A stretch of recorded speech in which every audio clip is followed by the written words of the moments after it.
Hey, Downstater here. So if you watched my last video on the Garmin Zumo XT, you would know that I am fairly neutral on that device. I don't love it, I don't hate it. It was actually nice to use, but it left a lot to be desired, in my opinion, compared to just using a standard phone, like many of us do. And in that regard, I would say that it was not worth the money for me. In this video, I'd like to let you know what I use and why I use it, and how it could possibly be something that would make your riding experience a bit better. So let's get into it.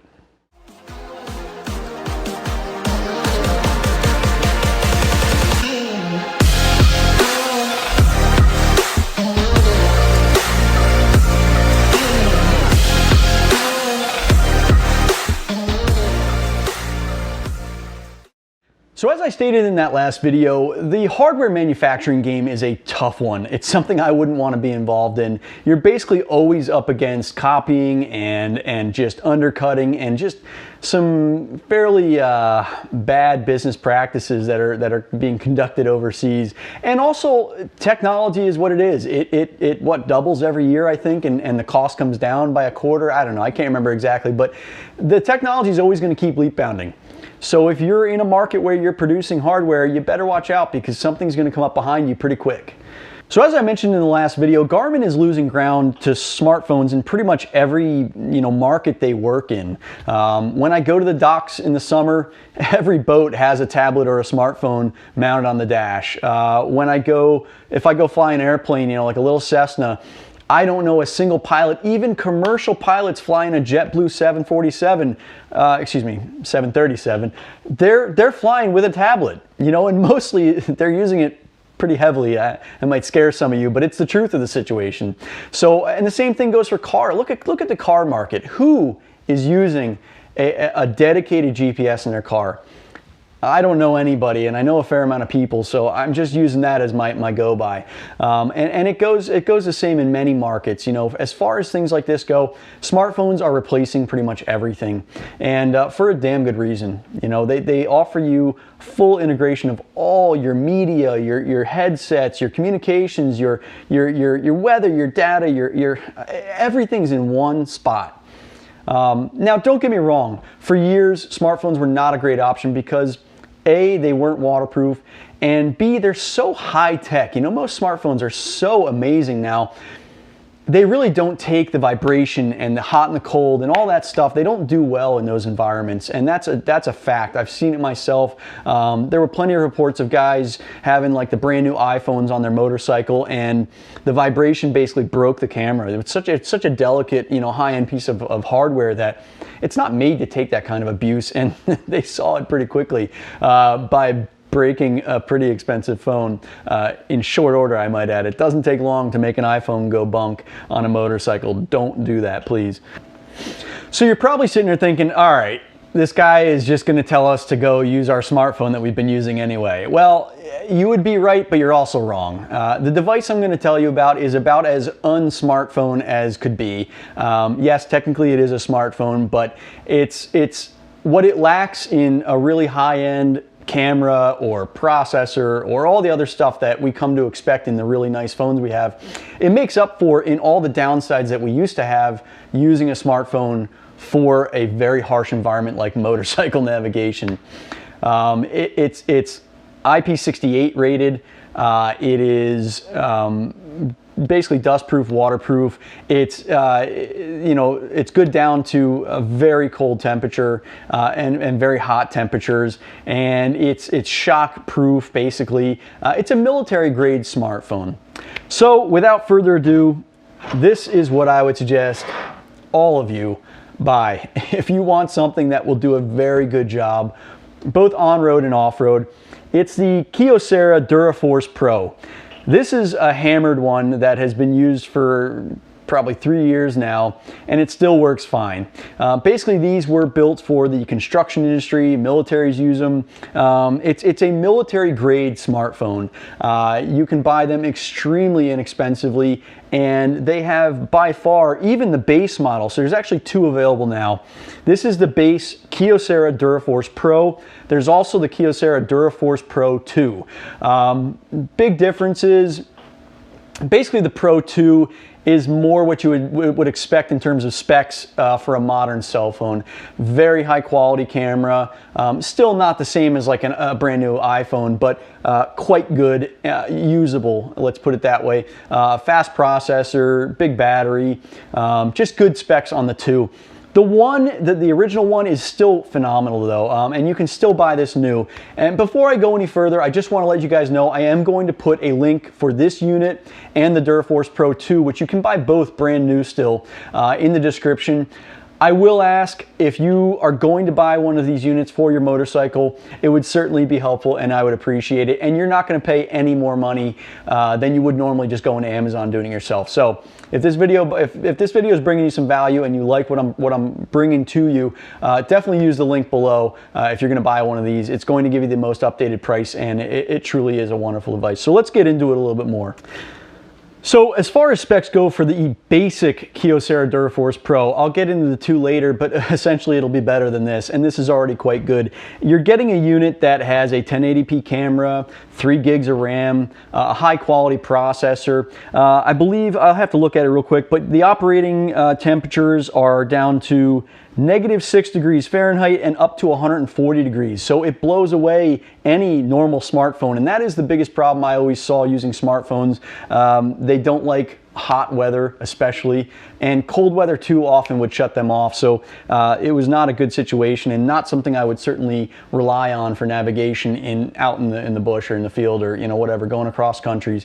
Definitely the high-end cell phones or the older cell phones are not a good thing to use for navigation. But this particular product and the second version are both built to be waterproof, rainproof, dustproof, shockproof. I can go on and on. Cold and hot proof. It's what you want out of a device for a pretty affordable price, I might add. So on top of all the things I just mentioned, it also does come with a 13 megapixel camera, which is pretty good, not bad, certainly good enough for most situations. It comes with a 1080p screen, 20 hours of standby for the battery. It's a solid piece of hardware, and there's no doubt about that. I have a good friend who's on his second one, and it's lasted perfectly for him. Another issue that you'll find with smartphones in terms of navigation, and one of the common failure points, is charging. Most cell phones require a cord, and it's the weak point in most cell phones. I've replaced, on my Pixel, I've had to replace the charging port twice actually, so it just takes a lot of abuse. It's a hard kind of lateral point of basically a lot of flexing, and just they don't last, and they're not a great design. I don't like charging ports on phones. The good thing about both of these phones, the Duraforce Pro and the Pro 2, they both have wireless charging capabilities, and actually will positively charge while using the GPS. So that's wonderful. Definitely something to keep in mind, and you don't have to have a case on this unit. The case is built in, so you don't have to go out there and buy a case that would then not let it wirelessly charge. It's ready to go out of the box.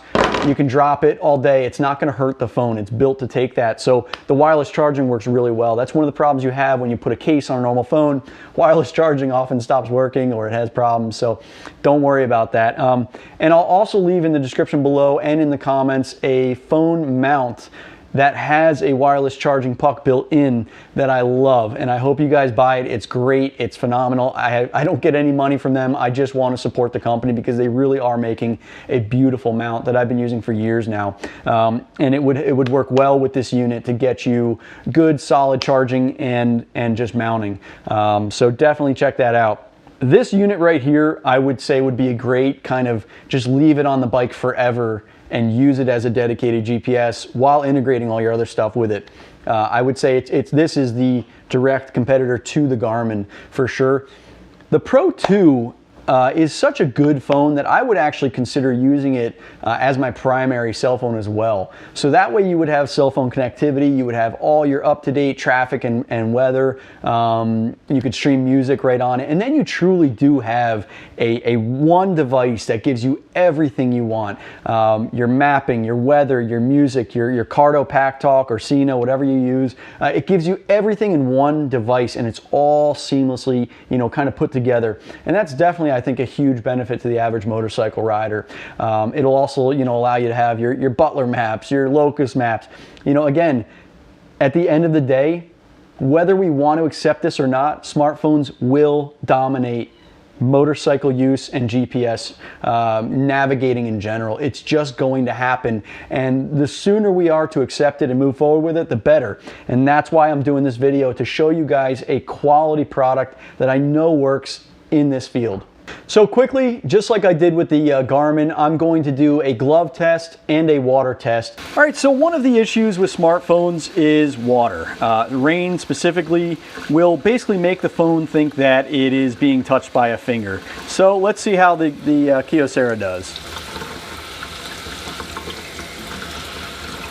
Yeah, not bad so far. Now, if we go into an application though, it's going to likely start twitching out. See, it won't even let us actually get in there. There's too much going on this screen.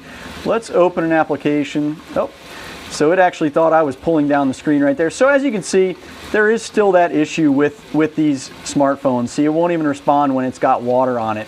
And that is going to be one of your biggest issues with these phones is rain. Now, there is a great way to get around this. Obviously, yeah, you can pull over and get a coffee somewhere, but the biggest thing is there are screen locks that you can enable that basically stop this from happening. So if you're navigating somewhere, you just swipe down, screen lock it, and you're done. So good to go on that. Let's get to the next one. So for this next test, we're going to do a glove test. This is the Climb Inversion Pro. I've had these gloves forever. These are my winter gloves. I love them. They work really well. So let's see how the Kyocera does. Phenomenal. I can tell you right now, no other smartphone I have does that. So beautiful. Totally a glove-friendly phone, so that's a pass. While it may not do great with the rain is bypassable by locking the phone. The glove test was phenomenal. Really, really happy with that. So there you have it. The unit did pretty well in both the tests, and again, it kind of backs up what I'm saying about just going with a better piece of hardware. Hopefully Garmin catches up with some software that we can throw on this bad boy and everybody's happy.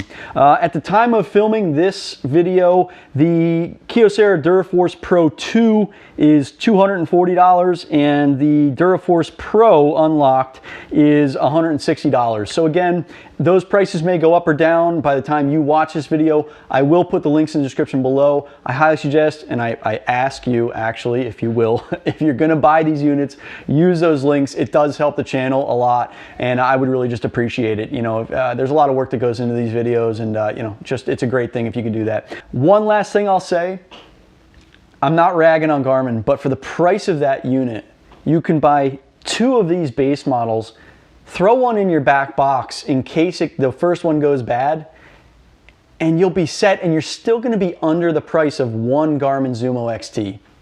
It's just something to think about. Again, I don't want to speak poorly about Garmin because I actually really do like the company and I do like that product. But if we're really being logical and pragmatic about what we're doing here, this is a smarter purchase in a lot of ways.